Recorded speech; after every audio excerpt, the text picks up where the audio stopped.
అస్సలాము అలైకుం వరహమతుల్లాహి వబరకాతు. సోదర మహాశయులారా, 80వ స్వాతంత్ర దినోత్సవ శుభాకాంక్షలు. ఈ రోజు మనం మన దేశంలో స్వేచ్ఛగా జీవించగలుగుతున్నామంటే మన పూర్వీకుల అసమాన మహా త్యాగాలు ఎన్నో ఉన్నాయి. వారి త్యాగాల ఫలితంగా ఈ రోజు మనం స్వేచ్ఛ వాయువులు పీల్చుకుంటున్నాము.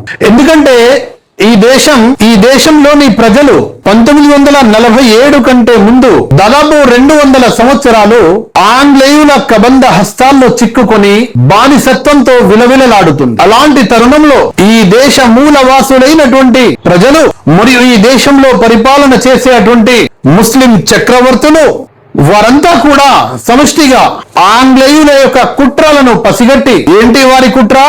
వారు 1608వ సంవత్సరంలో ఈస్ట్ ఇండియా కంపెనీ ఏదైతే 1600 సంవత్సరంలో స్థాపించబడిందో ఆ కంపెనీ 1608వ సంవత్సరంలో భారతదేశంలో వ్యాపారం యొక్క నేపంతో అడుగుపెట్టి ఇక్కడి యొక్క ప్రజల యొక్క అవసరాలను వారికి అనుకూలంగా మార్చుకొని వారు వ్యాపార యొక్క అభివృద్ధిని సాధిస్తూ 1613లో పెద్ద వ్యాపార కేంద్రాలను నిర్మించి ఆ తరువాత వారి యొక్క అసలైన కుట్ర ఏదైతే ఈ దేశాన్ని తమ కబంధ హస్తాల్లో తీసుకోవాలని నేపం ఏదైతే ఉందో దాన్ని క్రమక్రమంగా సాకారం చేసుకునే ప్రయత్నం చేశారు ఆంగ్లేయులు. వీరి యొక్క కుట్రను పసిగట్టినటువంటి ముస్లిం చక్రవర్తులు వారిని ఈ దేశం నుండి తరిమేసేటువంటి ప్రయత్నం చేశారు. ఆ తరుణంలో అనేక రకాల సంఘర్షణలు జరిగాయి వివిధ ప్రాంతాల్లో.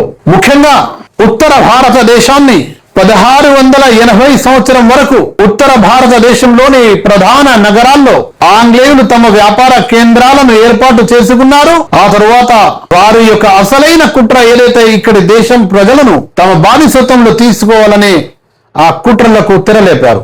వాటిని పసిగట్టినటువంటి ముస్లిం చక్రవర్తులు వారిని తగిన రీతిలో వారికి బుద్ధి చెప్పి షాజహాం కాలంలో మరియు వారి కుమారుడైన ఔరంగజేబ్ కాలంలో ఈ దేశం నుంచి వారిని తరిమి కొట్టడం జరిగింది. ఈస్ట్ ఇండియా కంపెనీ వాసులు 1690 సంవత్సరంలో మళ్లీ వచ్చి ఔరంగజేబ్ చక్రవర్తితో క్షమాపణను కోరుకుని నేలకు ముక్కును రాసి మరి వారు క్షమాపణ పత్రాలు ఇచ్చి వ్యాపారం కోసం మళ్లీ అనుమతులు అడిగారు. మళ్లీ కొత్త ప్రాంతాల్లో ఔరంగజేబ్ చక్రవర్తి వారికి రాజరిక పాలన యొక్క వ్యాపార నియమాలకు అనుగుణంగా వారిని వ్యాపారం చేయాలని ఆదేశిస్తూ వారిని అనుమతి ఇవ్వడం జరిగింది వారికి. కానీ వారు బెంగాల్ ప్రాంతంలో, ఒరిస్సా ప్రాంతాల్లో, మద్రాస్ ప్రాంతాల్లో వ్యాపారం అభివృద్ధి చేస్తూ మళ్లీ కుట్రలకు. అలాంటి తరుణంలో మొట్టమొదటిసారిగా 1754లో అలీ వర్దీ ఖాన్ బెంగాల్ యొక్క నవాబ్ సిరాజుద్దౌలా గారి తాతగారు ఆయన వారితో పోరాడడం చేయడం జరిగింది. అందులో వారు ఆంగ్లేయులు ఓడిపోయారు. మళ్ళీ 1757లో అంటే 3 సంవత్సరాల తరువాత ఆంగ్లేయులు సిరాజుద్దౌలా యొక్క సైన్యంతో పోరాటం చేశారు. సిరాజుద్దౌలాతో ఆంగ్లేయుల సైన్యంలో కేవలం 500 మంది మాత్రమే ఆ బ్రిటిష్ సైన్యం, మిగతా 2500. ఆంగ్లేయుల సైన్యం మొత్తం 3000, అందులో 500 మాత్రమే ఆంగ్లేయులు. 2500 మంది ఆంగ్లేయుల వైపు నుండి భారతీయులు మొఘల్ నవాబ్ సిరాజుద్దౌలాకు వ్యతిరేకంగా, భారతీయులకు వ్యతిరేకంగా భారతీయులే పోరాటం, సంఘర్షణ అనేది జరిగింది, యుద్ధం అనేది జరిగింది.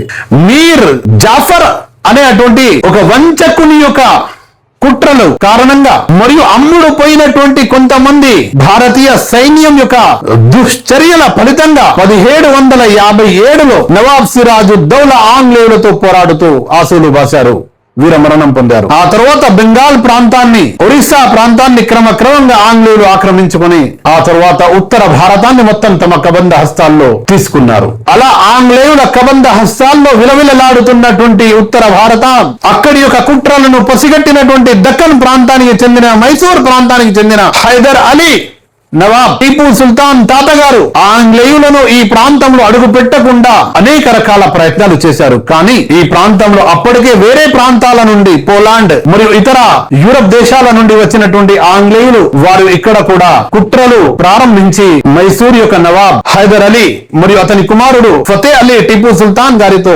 యుద్ధాలు జరిగాయి. ముఖ్యంగా 4 యుద్ధాలు జరిగాయి. టీపు సుల్తాన్ అప్పుడు ఆంగ్లేయుల కాలంలో అత్యాధునికమైన టెక్నాలజీని ఉపయోగించి రాకెట్ లాంచర్ 1799లో ఆంగ్లేయులతో పోరాడుతూ ఆయన ఆసులు కాశారు. ఈ 1799లో ఆంగ్లేయులతో మైసూరు ప్రాంతంలో టిపు సుల్తాన్ చేసినటువంటి ఆ యుద్ధంలో కూడా ఇక్కడి భారతీయ నయవంచక దేశద్రోహులు ఆంగ్లేయులకు సహకారం అందించడం వల్ల టిపు సుల్తాన్ వీరమరణం పొందాడు. అయినా కూడా ఆంగ్లేయులు టిపు సుల్తాన్ ఎంతగా భయపడ్డారంటే ఆయన యొక్క శవం వద్దకు రావడానికి కూడా వణికిపోయారు. చివరికి నెమ్మదిగా నిర్ధారించుకొని టిపు సుల్తాన్ శవం వద్దకు వచ్చి అక్కడ ఆయన చనిపోయాడని నిర్ధారించుకున్న తరువాత బహిరంగంగా ప్రకటించారు, నేటి నుండి ఈ భారతదేశం మొత్తం కూడా మాదే అని. అంటే ఆలోచించండి, ముస్లిం చక్రవర్తుల యొక్క ధైర్య సాహసాలు, వారి యొక్క భయం బ్రిటిష్ వారిని ఎలా గడగడ వణికించిందో. ఎంతో మంది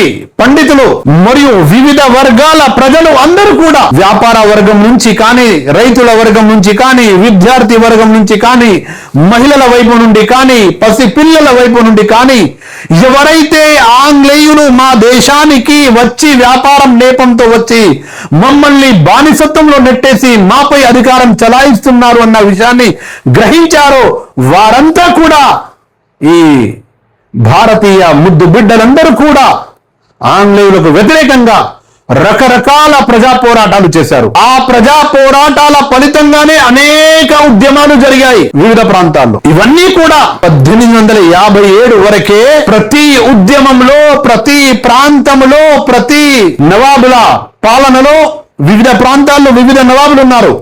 మొత్తం యావత్తు భారతదేశంలో 500కు పైగా సంస్థానాలు, అత్యధిక శాతం మంది ముస్లింల చక్రవర్తులే, ఇందులో ఎలాంటి సందేహం లేదు. కానీ అందరూ కూడా ఎంత అద్భుతమైన పరిపాలన ఉండేవారు. దాన్ని చిన్న భిన్నం చేసేందుకు ఆంగ్లేయులు వచ్చి ఇక్కడ కుల మతాల, ఇక్కడ రకరకాల కొట్లాటలు పెట్టేసి ప్రజల మధ్య రకరకాల విద్వేషాలు చిన్నేసి ప్రజలను అనేక రకాల మతాల పేరుతో, కులాల పేరుతో వర్గీకరణ చేసేశారు. 1857లో ఆ తర్వాత మన చరిత్రలో, మనం చదువుకున్న చరిత్రలో మొదటి స్వతంత్ర పోరాటం అని వచ్చింది. కానీ అంతకంటే ముందే స్వతంత్ర పోరాటాలు ఎన్నో జరిగాయి. 1857 సిపాయిల తిరుగుబాటు ఝాన్సీ ప్రాంతం నుండి ఉత్తరప్రదేశ్ లోని లక్ష్మీభాయి గారు నిలబడి, లక్ష్మీభాయి గారు ఝాన్సీ రాణి పేరుతో, అదే విధంగా తాంతియా తోపే నానా సాహెబ్, ఆ తర్వాత బహదూర్ షా జఫర్ మొఘల్ పరిపాలకుడైనటువంటి చక్రవర్తి, వీరంతా ఏకమై ఆంగ్లేయులకు వ్యతిరేకంగా సిపాయిల తిరుగుబాటు చేశారు. కానీ అక్కడ కూడా నయవంచకులైనటువంటి భారతీయ దేశద్రోహుల కారణంగా, వారి యొక్క కుట్రల ఫలితంగా ఆంగ్లేయులతో ఓడిపోవడం జరిగింది.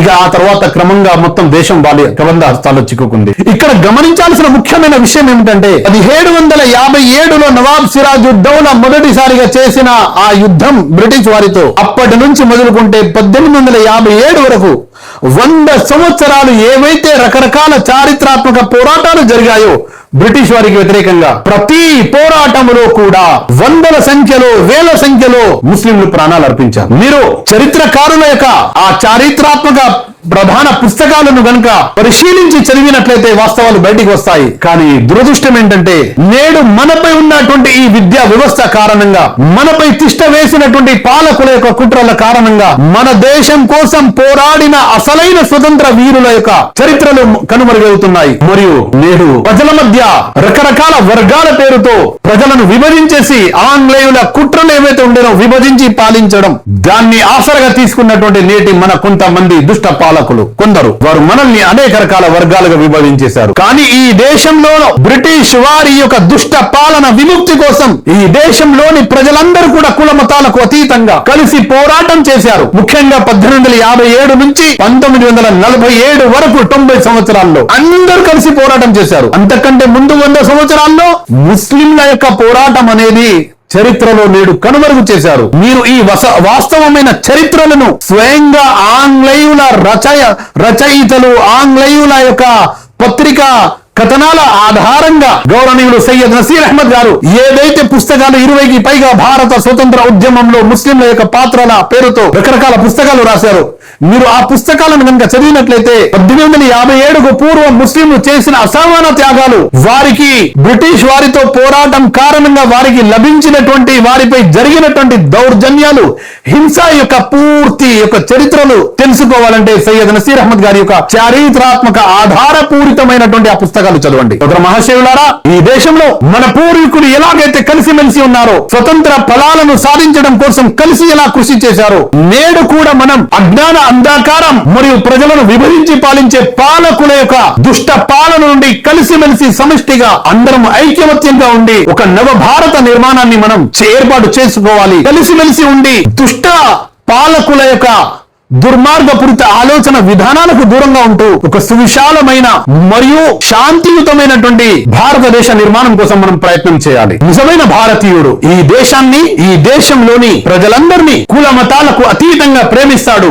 గౌరవిస్తాడు. ఎందుకంటే ఇది నిజమైన భారతీయ తత్వం. ఇక్కడ ప్రేమ, అనురాగాలు ఈ మట్టిలో మిళితమై ఉన్నాయి. కాబట్టి ఈ విషయాన్ని అర్థం చేసుకోవాలి. మరి ముఖ్యంగా ముస్లింల వైపు నుండి ఈ విషయాన్ని స్వయంగా అందరూ కూడా గమనించాలి. ముస్లింలు అంటే ఏదో విదేశీ శక్తులు అన్నటువంటి దుర్మార్గపూరిత ఆలోచనలకు దూరంగా ఉంటూ వారు కూడా ఈ మూలవాసులే. భారతదేశంలోని 95% మంది ముస్లింలు ఈ భారతదేశ మూలవాసులే అనే విషయాన్ని గుర్తించాలి. వారు ఏ కారణంగా ఇస్లాం స్వీకరించారో ఆ చారిత్రాత్మక వాస్తవాలను తెలుసుకొని వారు ఎవరైతే శాంతియుతంగా ప్రేమపూర్వకంగా కలిసిమెలిసి ఉంటున్నారో వారితో కలిసి ఉండాలి. కాబట్టి మన పూర్వీకుల త్యాగాలను స్మరించుకోవాలి. వారు చేసినటువంటి మహా గొప్పటువంటి త్యాగాలు ఏవైతే ఉన్నాయో, చరిత్రలో కనుమరుగైన వాటిని కూడా తెలుసుకోవాలి. ఎవరైతే నేడు మన ముందు స్వతంత్ర సమరయోధులుగా మన ముందు వచ్చారో వాళ్ళ చరిత్రను కూడా మనం తెలుసుకోవాలి. మనం విద్యలో సామాజికంగా కానీ ఇంకా అదే విధంగా సామాజిక అసమానతలన్నిటిని కూడా దూరం చేసి కలిసికట్టుగా ఐకమత్యంతో నవ భారతాన్ని మనం నిర్మించుకోవాలి. ఇదే అసలు సిసలైన భారతం, ఇది అసలు సిసలైన స్వతంత్రం. అస్సలాము అలైకుం వరహమతుల్లాహి వబరకాతుహు.